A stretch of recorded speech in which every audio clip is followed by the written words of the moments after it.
राधे राधे मेरी YouTube family. तो चलिए आज मैं आपको देने जा रही हूँ बच्चों की पसंद की या फिर सभी को बहुत ज़्यादा पसंद आने वाली तिल सकरी की एक आसान सी रेसिपी।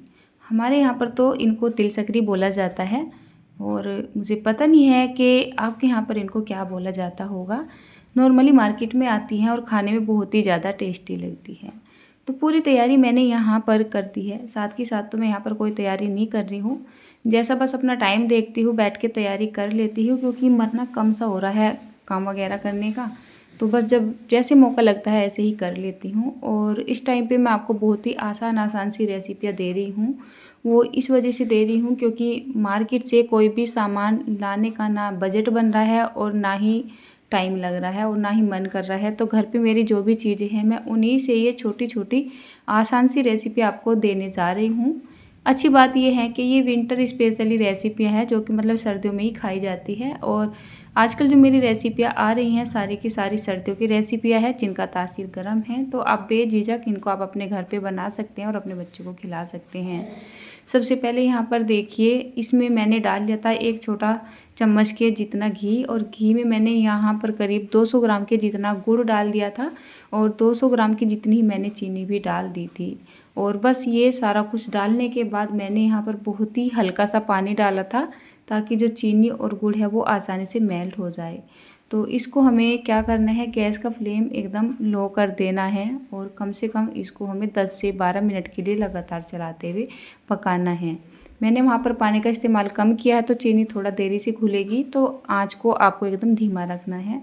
यहाँ पर मैं एक थाली तैयार कर रही हूँ जिस पे मैंने बढ़िया से करके घी लगा दिया है, क्योंकि यहाँ पर हमें चाशनी में काम करना है और बिना घी लगाए अगर मैंने यहाँ पर चाशनी को डाल दिया तो जो चाशनी होगी ना वो चिपक जाएगी, मतलब उठने में ना कंफर्टेबल नहीं रहेगी।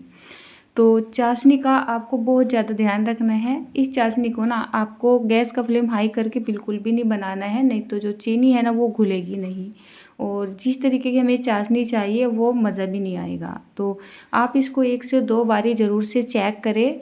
जब आपको ऐसा लगे चाशनी बनाते बनाते 8 से 9 मिनट का टाइम हो चुका है तो थोड़ा सा एक कटोरी में पानी ले लें, वो थोड़ी यहाँ पर चाशनी को डालें। तो देखिए मैं आपको परफेक्ट तरीका बताती हूँ। जैसे आप चाशनी को डालोगे तो कितनी बार वो पानी में जम तो जाती है, लेकिन जब आप इसको इस तरीके से तोड़ते हो तो इसमें एक चीड़ सी नज़र आती है, तार बनता हुआ नज़र आता है। यहाँ पर हमारी चाशनी बिल्कुल भी तैयार नहीं हुई है। इस कंडीशन में अगर आपने चाशनी को उतार लिया तो इस चाशनी से आप जो भी कुछ बनाने जा रहे हैं वो बनेगा नहीं, मतलब वो जमेगा नहीं। तो चाशनी का परफेक्ट बनना ज़रूरी होता है।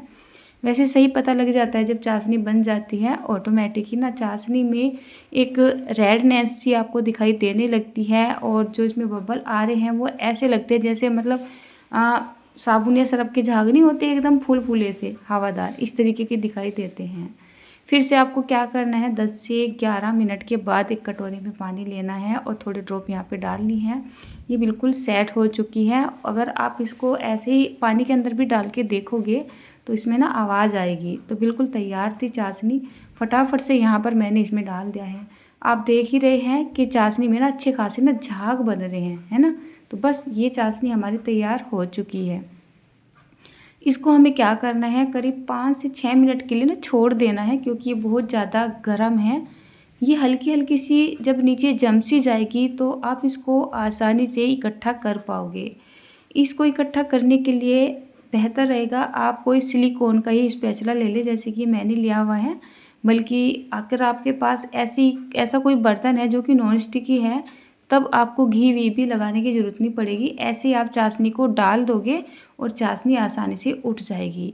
तो आपको 5 से 6 मिनट के बाद धीरे धीरे से इस तरीके से ना चाशनी को इकट्ठा सा करना है, मतलब जो चाशनी का नीचे वाला हिस्सा है उसको पलट के ऊपर कर देना है और जो ऊपर वाला हिस्सा है वो धीरे धीरे करके नीचे जाता रहेगा। तो यही प्रोसेस आपको 4 से 5 मिनट के लिए करना है, जब तक हमारी चाशनी अच्छे से इकट्ठी नहीं हो जाती है और इसका जो टेम्परेचर है वो ठंडा भी नहीं हो जाता है। अब चाशनी बहुत ज़्यादा मीठी होने के कारण गाढ़ी भी हो चुकी है और साथ में ये बहुत ज़्यादा गर्म है, ठंडी होने में टाइम लगता है। चाशनी मेरी यहाँ पर ज़्यादा थी क्योंकि मैंने क्वांटिटी में ज़्यादा ही बनाई थी, तो मैंने इसका आधा हिस्सा कर लिया है। आधे हिस्से में बाद में काम करूँगी। मेरे पास में यहाँ पर मेरी बिटिया खड़ी हुई है, मतलब जेठ जी की लड़की है निकिता, जिसके बारे में मैं अक्सर आपको बताती हूँ। तो ये थोड़ा सा काम करके मैं उसको दे देती हूँ और जो दूसरे वाला पार्ट बचा हुआ है उस पर मैं काम कर लूँगी। तो देखिए इस तरीके से आपको चाशनी को ठंडा करना है। कभी सोन पापड़ी बनाने का ट्राई किया है आपने? मैंने किया हुआ है। इसका मेथड कुछ ऐसे चलता है, जब हम सोन पापड़ी बनाते हैं और सोन पापड़ी की जो चाशनी है उसमें हमें बहुत सारे धागे बनाने होते हैं, तो इसको लगातार हम खींचते रहते हैं। चाशनी धीरे धीरे ठंडी होती रहती है और उसमें धागे बनते रहते हैं। बट इसमें धागे नहीं बनेंगे क्योंकि हमने यहाँ पर गुड़ का इस्तेमाल किया है। अगर मैं यहाँ पर प्योर चीनी का इस्तेमाल करती तो ये एक सोन पापड़ी वाली हमारी चाशनी बनके तैयार होती, बट मैं यहाँ पर तिल सकरिया बना रही हूँ। आपको देखिए इस तरीके से खींचना है। हालांकि ये गर्म है लेकिन इतनी भी गर्म नहीं है कि आप इसमें काम ना कर सको। ये बहुत ही ज़्यादा लचीली होती है और बहुत ही ज़्यादा नहीं एकदम मुलायम सी होती है। तो आपको 4 से 5 मिनट के लिए इसको इसी तरीके से खींचते रहना है और इसको ठंडा कर लेना है। आप देख रहे हैं ना, इसका कलर चेंज हो चुका है और ये ना बिल्कुल सेट होने लगी है।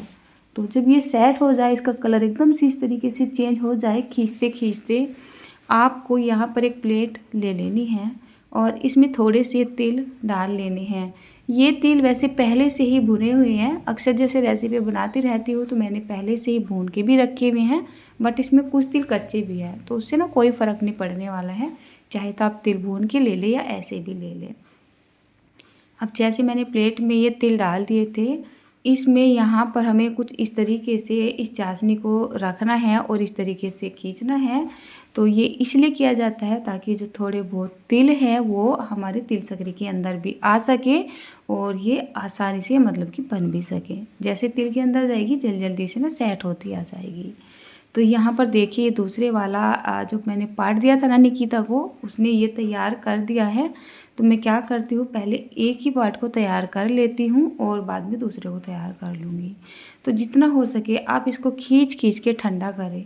जब तक आप इसको खींचोगे नहीं, ये ठंडा नहीं होगा और इसमें वो क्रंचनेस नहीं आएगा।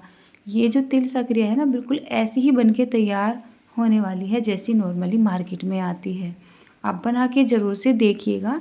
बनाना तो थोड़ा सा ट्रिकी है लेकिन आसान बहुत है। इसमें बहुत ज़्यादा सामान भी नहीं चाहता है और बहुत ज़्यादा ऐसा टाइम भी नहीं लगता है। जब आपको ऐसा लगे कि ये सेट होने लगा है और ये ठंडा होने लगा है, तो आपको ये कुछ इस तरीके से कट कर लेना है। तो मेरा तो आपको पता ही है, इसी वजह से मैंने यहाँ पर मतलब लड़की को लगाया हुआ है साथ में, तो मैं आपको केवल कट करके दिखा रही हूँ। यहाँ पर कुछ मैं कट कर लूँगी, कुछ उसको दे देती हूँ कट करने के लिए। देखिए बहुत ही आसानी से ये कट होते जा रहे हैं। एक तरीके से कैंडी बनती जा रही है, टॉफ़ी बनती जा रही है बोल सकते हो। मतलब अगर आप इसमें आगे और कुछ भी नहीं करना चाहते हो ना, तो सिंपली इसी तरीके से भी इनको बना के रख सकते हो। अगर आपके बच्चों को टॉफ़ी वगैरह खाने का ज़्यादा शौक़ है ना, आप इनको निकाल के दे दीजिए तो वो ना टॉफ़ी भी नहीं मांगेंगे। इनका टेस्ट बहुत अच्छा होता है, साथ में आपको भी फ़ायदा ही हो जाएगा। अब आपने इसको घर पे बना के तैयार किया है तो जाहिर सी बात है दुकान से तो बहुत ज़्यादा अच्छी होंगी। नुकसान तो देती है ये चीज़ें भी बच्चों को, लेकिन जब क्वांटिटी में ज़्यादा बनाई मतलब खिलाई जाती है या फिर दुकान से लाके खिलाया जाता है, वो ज़्यादा नुकसान देती हैं। इस तरीके की चीज़ें आप अपने घर पे बना के रख सकते हो। जब भी आपके बच्चे बाज़ार की तरफ को या दुकान की तरफ को भागे तो आप उनको दे सकते हो थोड़ी कम क्वांटिटी में। बस शाम का ही टाइम हो रहा था, खाना खाने की भी तैयारी हो रही है। बस मेरा ही वेट हो रहा है और निकिता का। सब खाना खाने के लिए बैठ गए हैं। मैंने सोचा इसको कंप्लीट कर देती हूँ, उसके बाद ही खाना खा लूँगी। मन तो करता नहीं है लेकिन थोड़ा बहुत तो खाना पड़ेगा ही। अब सारी जितनी भी थी मतलब ये कैंडी सी तो हमने कट करके तैयार कर ली है। एक बड़ी सी कढ़ाई में ज़्यादा से तिल ले लिए हैं और तिल को हल्का सा ही रोस्ट कर लेते हैं। मतलब तिल का जो टेम्परेचर है हल्का सा गर्म हो जाए, बहुत ज़्यादा नहीं गर्म करेंगे, बहुत ही हल्का सा गर्म करेंगे। और जब हल्के से तिल गर्म हो जाएंगे, गैस को हम ऑफ कर देंगे और ये सभी यहाँ पर हम डाल देंगे। और इनको डालने के बाद इनको करीब 1 मिनट के लिए कुछ इस तरीके से चलाते रहेंगे कि जो हमारे तिल है वो इनके ऊपर अच्छे से कोट हो जाए। ध्यान रहे आपको आँच को ऑन नहीं करना है और जो तिल है उनको बहुत ज़्यादा गर्म नहीं करना है, नहीं तो क्या होगा, ये जो चाशनी वाले हमने छोटी छोटी बाइट तैयार की थी ये वापस से पिघलने लगेगी।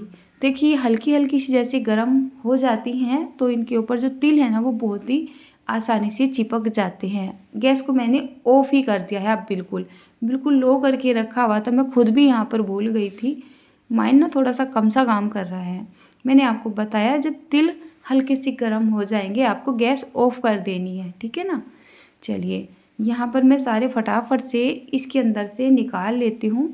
जब हम ये वाला काम करते हैं तो ये हल्की फुल्की सी चिपक जाती है, तो आपको घबराने की बिल्कुल भी ज़रूरत नहीं है। देखिए मेरी तो फिर भी गैस ऑन ही रह गई थी, फिर भी ये चिपके नहीं है। और जो थोड़ी बहुत अगर चिपक सी भी जाती है तो आप इसको इस तरीके से ना छुटा दीजिए, तो देखिए आसानी से छुट रहे हैं।